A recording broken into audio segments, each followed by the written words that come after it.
수요 은혜 예배 오신 우리 모두를 하나님께서 축복해 주실 줄로 믿습니다. 우리 옆 사람들과 함께 인사하겠습니다. 하하하 이렇게 인사하겠습니다. 네, 하나님 하고 싶은 대로 해 주십시오. 이런 의미가 있습니다. 하나님은 분명하게 하나님의 뜻을 이루는 일에 우리를 써 주실 줄로 믿습니다.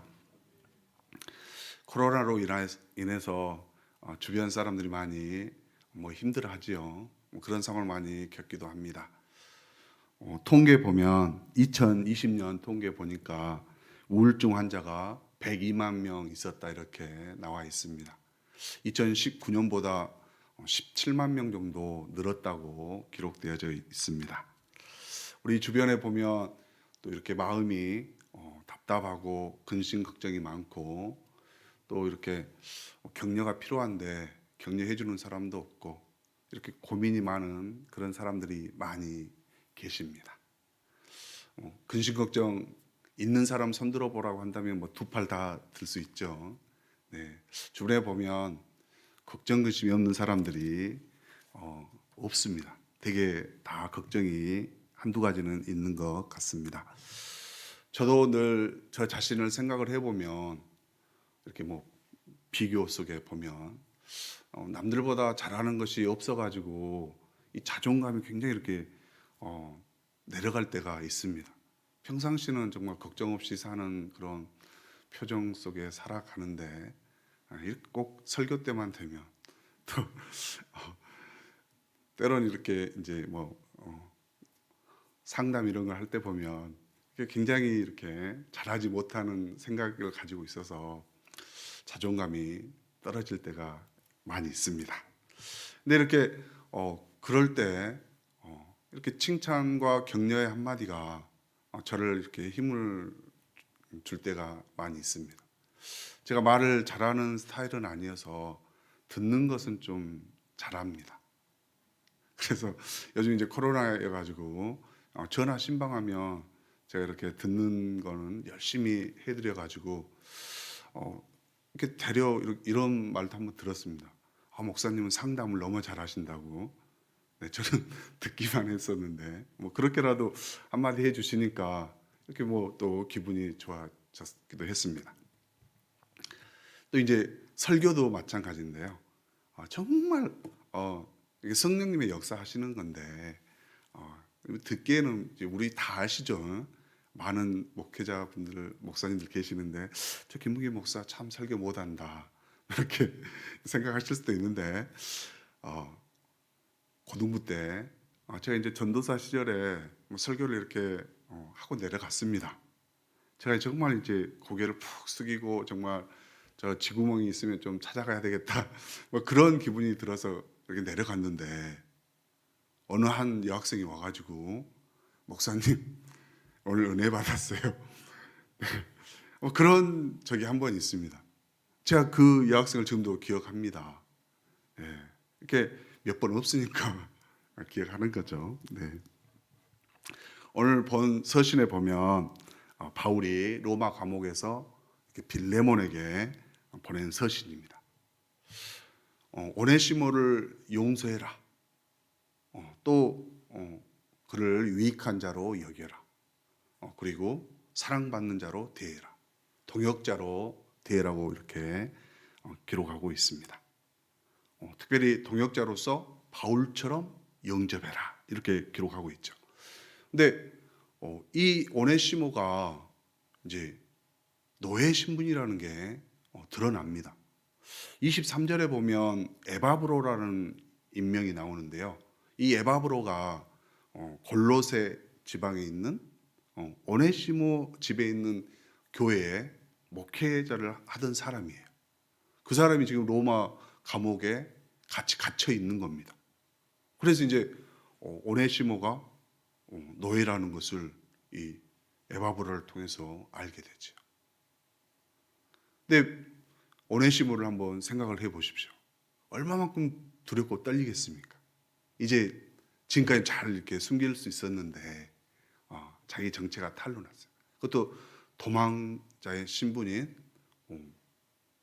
그 노예의 신분은 오네시모입니다. 막 그 다음 날부터는 아마 잠을 못 이루었을 것 같아요. 그런 이제 오네시모를 이렇게 위해서 바울이 편지를 쓰게 되는 것입니다. 편지 내용이 매우 중요하죠. 그 내용에 따라서 죽이기도 하고 살리기도 할 수 있죠. 네. 우리가 사무엘하 11장에 보면 우리아에게 보내는 편지, 우리아를 통해서 요압 장군에게 다윗이 이제 편지를 써서 보내죠. 그 내용은 죽이는 그런 편지 내용입니다.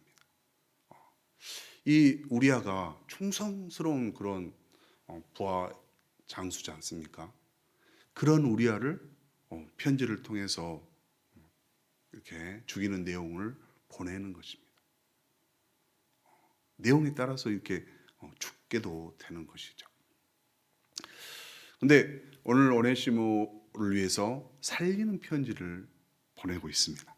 네. 용서해라. 그리고 유익한 자다. 사랑받는 자다. 동역자라고 말합니다. 근데 우리가 보면 그 오네시모가 용서받을 자격이 있어서가 아니죠. 네. 그는 종이고 도망자의 신분이기 때문에 주인의 뜻에 따라서 그 로마법에 보면 정말 생사이탈권이 주인에게 있습니다.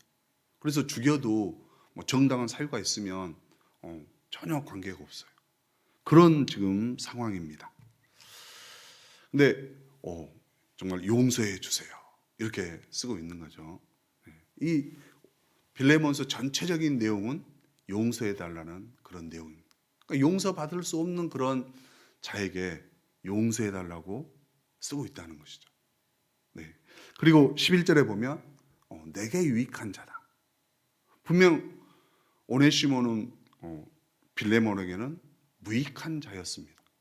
이제 막 손해를 끼치고 떠난 그런 신분이었기 때문에 내게 무익하였으나 이제는 나와 내게 유익하다. 이렇게 기록하고 있는데요. 손해를 입힌 사람인데요. 그런 빌레몬에게 유익한 자다. 이렇게 또 하라고 말씀을 하고 있습니다. 또 16절에 보면 사랑받는 자로 여기라. 네. 종인데 형제로 이렇게 대하라고 나와 있습니다. 또 17절에 보면 종의 관계를 넘어서 이 주종 관계인데 동역자로 여기라는 겁니다. 바울처럼 영접하라. 이렇게 나와 있습니다. 그래서 전체적인 내용을 보면 오네시모를 살려라, 살려달라는 그런 내용이죠. 네.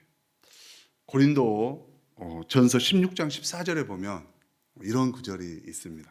너희 모든 일을 사랑으로 행하라. 네. 이 상황 속에서 어떻게 해야 우리가 사랑으로 행하는 것이 되겠습니까? 네. 한번 오네시모 입장에서 한번 이렇게 생각을 해보면 오네시모가 지금 정말 원하는 것이 무엇이겠어요? 지금 이제 신분이 이렇게 드러나 있습니다. 그래서 이제 오네시모는 다른 건 다 필요 없고 정말 골로새 빌레몬의 집에 가서 정말 살게만 해주면 될 거라고 그런 바람을 가지고 있을 겁니다. 근데 어떻게 합니까? 사는 것보다도 더 용서도 해주고 유익한 자로도 여겨주고 정말 사랑받는 자가 되게 해주고 또 정말 동역자로서 여기게 해 주라는 거. 네. 오네시모는 한 가지를 원했는데 이 사랑이라고 하는 것은 더 많이 베푸는 것입니다. 네. 우리가 탕자의 비유도 보면 이 집 나간 둘째 아들은 집에 돌아와서 어떻게 합니까? 아버지 집에서 품꾼으로만 있어도 좋겠다. 이런 마음으로 이렇게 와 있습니다. 근데 아버지는 어떻게 합니까? 정말 먹을 음식도 준비해주고 옷도 갈아입혀주고 신발도 씻겨주고 뭐 반지도 끼워주고 정말 모든 것을 회복해 주는 것입니다. 사랑은 이렇게 필요를 채워주는 것입니다. 너희 모든 것을 사랑으로 행하라. 그래서 이제 이 바울 사도는 정말 사랑으로 모든 것을 행하는 것입니다. 편지를 쓸 것도 사랑을 담아서, 행하는 것도 사랑을 하는 것이죠. 편지 중에 가장 귀한 사랑의 편지는 하나님께서 이 땅에 예수님을 보낸 것. 저는 이것을 이제 사랑의 편지라고 생각이 됩니다. 예수님 자체가 사랑이십니다. 그래서 요한복음 3장 16절에 보면 하나님이 세상을 이처럼 사랑하사 독생자를 보냈으니 이는 그를 믿는 자마다 멸망치 않고 영생을 얻게 하려 하심이라. 이것은 이 땅에 우리들이 정말 죄인인데 그 죄를 사하기 위해서 예수님을 보냈다는 것입니다. 이보다도 더 값진 사랑의 편지는 없는 것입니다. 우리가 사랑을 할 수 있는 것은 이렇게 예수님께서 우리를 이미 사랑하셨기 때문에 할 수 있는 것입니다. 사랑으로 오신 예수님은 어떻게 또 사랑을 하셨는가? 많은 사역 중에서 마가복음 10장 46절에 보면 맹인 바디메오가 나옵니다. 본문을 이렇게 딱 보면 맹인 바디메오를 표현해서 거지라고 이렇게 표현을 하고 있습니다. 근데 우리가 지금도 보면 거지라고 한다면 좀 다가서기는 좀 어려운 그런 사람들이죠. 성경이 그렇게 표현되어 있으니까 제가 거지라고 하는 겁니다. 그 사람을 비하해서가 아니고. 근데 다른 많은 사람들이 다 이렇게 모른 척하고 지나가는 거예요. 근데 이 바디메오가 예수님을 부르지 않습니까? 근데 막 다른 사람들 조용히 해, 조용히 해. 그런 상황 속에서도 부르게 되는 거죠. 근데 우리 예수님은 우리들이 멀리하는, 우리들이 좀 싫어하는 그런 바디메오도, 맹인 바디메오도 관심을 가지고 부르신다는 것이죠. 이게 사랑입니다. 불러가지고 어떻게 합니까? 눈을 띄워주죠. 그러니까 많은 무리들이 관심 가지지 않는 그런 사람을 우리 주님은 택해서 그 사람의 필요를 이렇게 채워주고 있습니다. 마가복음 또 5장에 보면 혈루병 걸린 여인이 나옵니다. 많이 들어서 아시겠지만 이 여인도 12회나 이제 혈루병에 걸려 있습니다. 근데 예수님께서 치유의 역사, 치유의 사역, 고치신다는 걸 소문을 듣고 와서 옷을 만지죠. 근데 그 주변에 많은 사람이 있었다고 이렇게 기록되어져 있습니다. 중요한 것은 제자들은 그 많은 무리들 중에 그 여인의 아픔을 느끼지 못하고 있는 거죠. 여러 사람이 있으니까 밀쳐가지고 예수님의 옷이 닿다. 이렇게 생각을 하고 있는 겁니다. 그럼 우리 주님은 어떻게 생각하십니까? 많은 사람이 있지만 주님을 필요로 하는 그 여인을 찾고 있는 것이죠. 관심을 가지고 있는 것입니다. 우리 주님은 오늘도 정말 이렇게 많이 와 계시지만 정말 주님을 찾는 자를 주님 만나 주십니다. 우리 주님이 그런 사랑의 하나님이세요.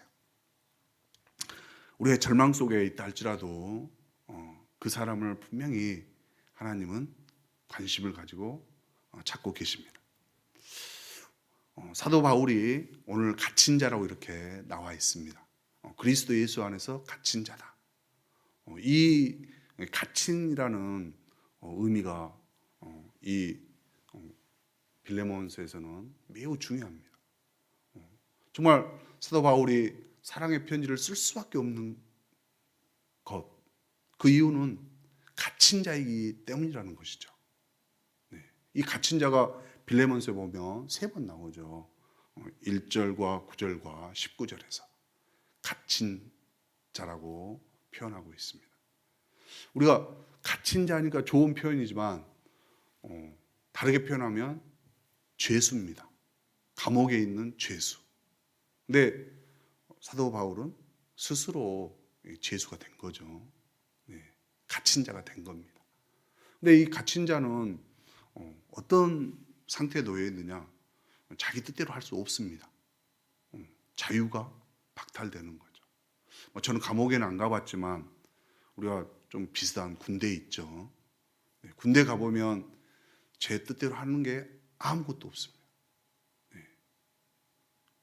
심지어는 훈련소 때는 화장실 가는 것도 정해진 시간에 갔었습니다. 네. 일어나는 시간, 잠자는 시간 다 정해져 있습니다. 명령대로만 해야 되는 것이죠. 또 제가 싫다 해서 저는 못하겠습니다. 이게 안 되는 것입니다. 명령에 따라서 해야 되는 거.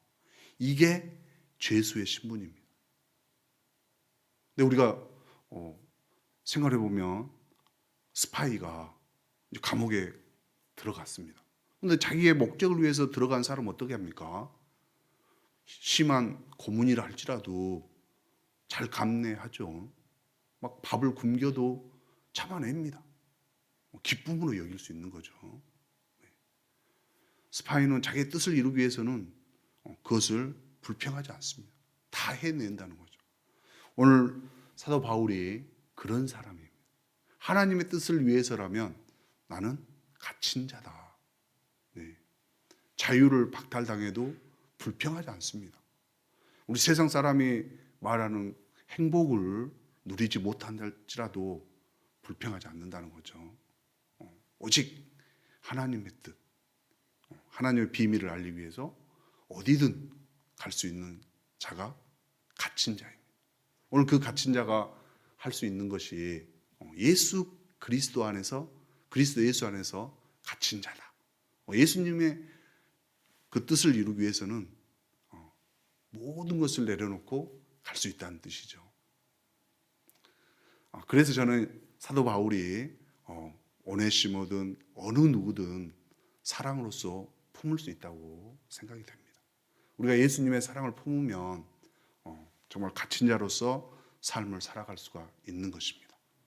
특별하게 사도 바울은 주의 종이다.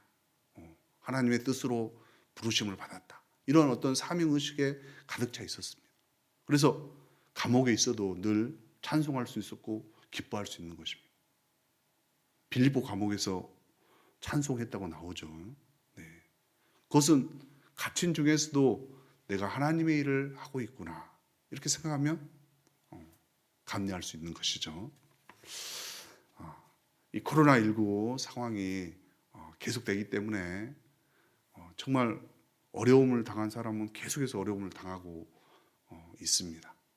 그러나 하나님께서 분명하게 오네시모에게 임했던 그 은혜가 오늘 우리에게도 동일하게 임하실 줄로 믿습니다. 정말 바울을 보내서 그 감옥에서 오네시모에게 은혜를 끼쳤던 그 주님, 우리에게도 동일하게 말씀해 주실 줄로 믿습니다. 오늘 시편 139편 9절과 10절을 제가 이렇게 찾아봤습니다. 그랬더니 주님이 이렇게 말씀하세요. 내가 아침 죄송합니다. 내가 새벽 날개를 치며 바다 끝에 가서 거할지라도 거기서 주의 손으로 너를 인도하시며 주의 오른손으로 너를 붙드시리로다. 네. 이 바다 끝까지 놓여 있는 상황이라 할지라도 주님이 거기까지 오셔가지고 우리를 인도해 주신답니다. 제가 얘기하는 게 아니고 시편 139편 9절과 10절에 그렇게 나와 있습니다. 바다 끝에서도 주님은 우리가 있는 형편을 잘 아시고 인도하시고 주의 권능의 오른손으로 붙드시리로다. 우리의 상황이 어떤 형편에 놓여 있는지는 주님이 잘 아십니다. 정말 마음으로 주님을 찾으면 주님께 분명하게 찾아주실 줄로 믿습니다. 네. 우리 온세계 교회가 2017년부터 햇빛박스를 하고 있지요. 이것은 햇빛박스를 통해서 하나님의 사랑을 이렇게 전하는 것이죠. 근데 제가 이렇게 그 통계를 보니까 작년에는 350박스가 이렇게 어려운 이웃들에게 전해졌습니다. 정말 예수님의 사랑으로 이렇게 전달이 된 거죠. 근데 올해는 정말 저도 깜짝 놀랐습니다. 350박스보다 훨씬 더 많게 현재 530박스가 530분이 추천되어져 있습니다. 네.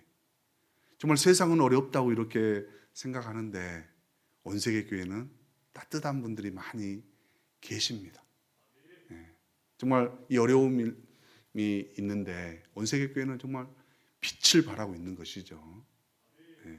2017년부터 우리가 기도하면서 정말 한 생명을 위해서 보낸 자로서 세워지는 것입니다. 근데 제가 바다 끝에서 있을지라도 주의 손이 붙드시리라 이 말씀을 드렸는데요. 제주도에도 2분이나 추천이 되었습니다. 그 멀다고 주님의 사랑이 전해지지 않는 것이 아닙니다. 사랑의 마음만 있으면 할 수 있는 것입니다. 우리 모두가 이 연말에 정말 어렵고 힘들고 추운 그 마음마저도 이렇게 떨고 있는 그분들을 위해서 이렇게 함께하기를 원합니다. 사랑은 함께하고 들어주는 것입니다. 그분들이 원하는 것은 무엇이 필요한지 가서 들어주고 주님의 사랑을 나눠주기를 원합니다. 하나님의 사랑을 정말 불우한 어려운 그 이웃들에게 그리스도 예수 안에서 갇힌 자로서 우리 모두가 그리스도의 향기나는 삶을 살기를 예수님의 이름으로 축원합니다. 기도하겠습니다.